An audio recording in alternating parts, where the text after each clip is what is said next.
Good morning everyone.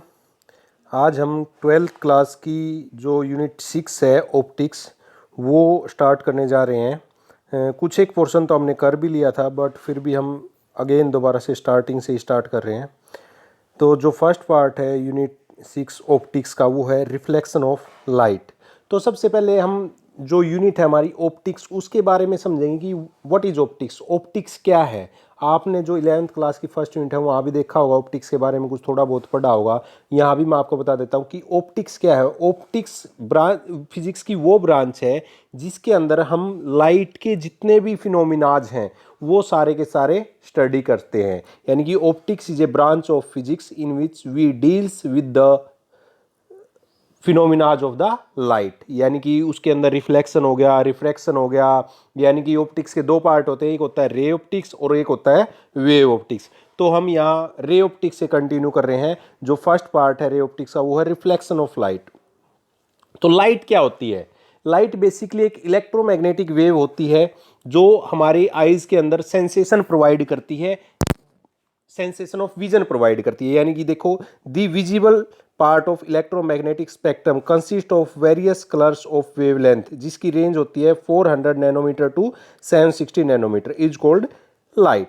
यानी कि एक इलेक्ट्रोमैग्नेटिक वेव है जो अलग अलग वेवलेंथ के कलर को कैरी करती है अपने अंदर। अब इसके अंदर रे ऑप्टिक्स बताया गया है कि रे ऑप्टिक्स क्या है, या रे ऑप्टिक्स को हम जियोमेट्रिकल ऑप्टिक्स भी बोलते हैं। In this optics the light is consider as a ray. जो ये ऑप्टिक्स है इसके अंदर हम जो लाइट है उसको एज ए रे कंसीडर करते हैं जो कि एक स्ट्रेट लाइन में ट्रेवल करती है। It state that for each and every object there is an image. और हम यहाँ पे बोलते हैं कि हर एक ऑब्जेक्ट के लिए हमारी कोई ना कोई इमेज बनेगी ही बनेगी। अब यहाँ पे नेक्स्ट है जो रिफ्लेक्शन क्या होता है। What is reflection?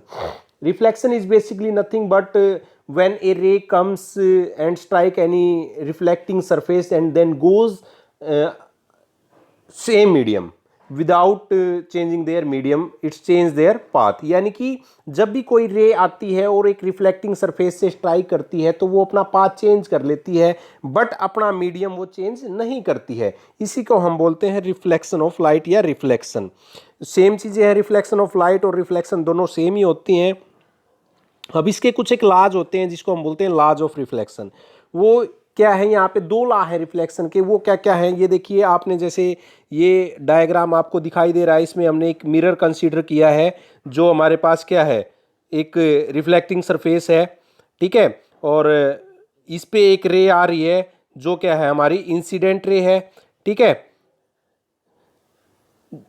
और ये ओ पॉइंट पे कोइंसाइड कर रही है और आफ्टर दैट ये वापिस चली जा रही है, ठीक है, जिसको हम रिफ्लेक्टेड रे, एक इंसिडेंट रे जो मिरर के ऊपर आ रही है उसको बोलते हैं incident ray. And after reflection जो रे जा रही है उसको बोलते हैं हम रिफ्लेक्टेड रे। एंड जो हमने इस मिरर के ऊपर एक परपेंडिकुलर ड्रॉ किया है उसको हम बोलेंगे नॉर्मल, ठीक है।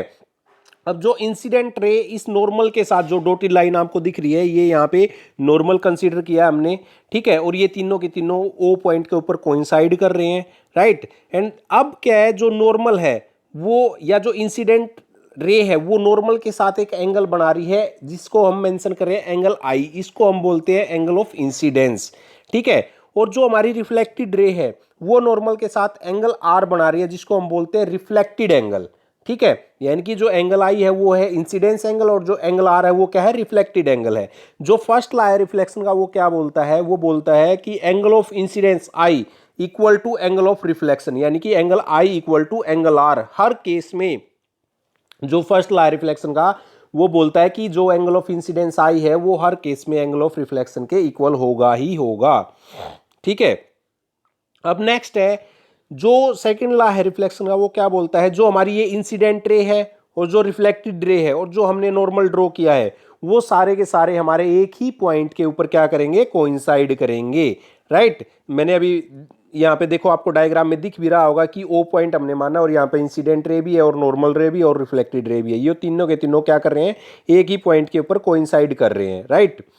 अब नेक्स्ट क्या आता है, इसी के अंदर एक और क्वेश्चन है कि अगर आपको एंगल दे दिया जाए और आपसे पूछ लिया जाए कि कितनी नंबर ऑफ इमेजेस बनेंगी, कैसे क्या होगा। मान लीजिए आपको दो मिरर दे दिए जाएं और उनके बीच का एंगल दे दिया जाए, तो आपसे पूछ लिया जाएगा कि कितनी नंबर ऑफ इमेजेस बनेंगी। तो देखो क्या, total number of images found by two plane mirror inclined at an angle theta with each other. यानी कि इसने क्या बोला है कि दो मिरर है हमारे पास, वो एक दूसरे के कंपैरिजन में एंगल थीटा के ऊपर रखे गए हैं, तो कितने नंबर ऑफ इमेजेस बनेंगे। तो सबसे पहले एन निकालना है, नंबर ऑफ इमेजेस। वो क्या फॉर्मूला है, 360 अपॉन थीटा माइनस 1। केस क्या है, अगर 360 अपॉन थीटा जब हम निकाल लेंगे वो इवन है तो उससे एक सब्ट्रैक्ट कर देंगे, ठीक है, तो वो वहां से क्या निकल जाएगा, हमारी नंबर ऑफ इमेजेस। दूसरा केस क्या है, अगर वो ओड है, यानी कि आपको 360 अपॉन थीटा जो एंगल आपको दिया है मिरर के बीच में वो कैलकुलेट कर लेना है। अगर वो इवन आता है तो -1 कर देना है, अगर ओड आता है वो एज इट इज छोड़ देना है। यानी कि ओड के केस में तो वो हमारी डायरेक्ट नंबर ऑफ इमेजेस निकल के आ जाएंगी, और जो इवन के केस में होगा वहां से हम क्या कर देंगे, -1 सब्ट्रैक्ट कर देंगे, राइट। अब नेक्स्ट है रिफ्लेक्टिंग सरफेस क्या होता है। रिफ्लेक्टिंग सरफेस क्या होता है, यानी कि कोई भी सरफेस जिससे कोई भी रे स्ट्राइक करके वापिस उसी मीडियम के अंदर अपना पाथ चेंज कर लेगी, उसको हम बोलेंगे रिफ्लेक्टिंग सरफेस। यहाँ पे spherical mirror is a part of hollow sphere whose one side is reflecting and other side is polish. इसमें हमारे को ये एक स्फीयर दिख रहा है जिसका कोई ना कोई सेंटर भी है, और एक साइड तो इसमें क्या है, पोलिश्ड है, और दूसरी साइड क्या है, रिफ्लेक्टिंग है, ठीक है। तो आपको दिख भी रहा होगा यहाँ पे, मतलब जो आपको ये इस पे आपको लगे हुए मार्क दिखाई दे रहे हैं ब्लू कलर के, ये क्या है हमारे, ये है पॉलिश सरफेस, और जो आपको प्लेन दिखाई दे रहा है वो क्या है, हमारा रिफ्लेक्टिंग सरफेस। मैंने इस पे मार्क भी किया हुआ है, ये जो आपको डैश डैश दिखाई दे रहे हैं ये पॉलिश्ड है, ठीक है, और जो आपको प्लेन सरफेस दिखाई दे रहा है वो क्या है, रिफ्लेक्टिंग सरफेस है। अब ये दो टाइप के होते हैं। फर्स्ट कौन सा है, कनकेव स्फेरिकल मिरर, जिसको हम कन्वर्जेंट भी बोलते हैं। कन्वर्जेंट मतलब किसी एक पॉइंट पे मिलाना। और जो दूसरा है कन्वेक्स स्फेरिकल मिरर, यानी कि डाइवर्जेंट। डाइवर्जेंट मतलब बिखराना, मतलब एक पॉइंट से बहुत सारी रेज निकलती हुई आपको दिखाई देंगे, उसको क्या बोलेंगे, डाइवर्जेंट बोलेंगे। Thank you.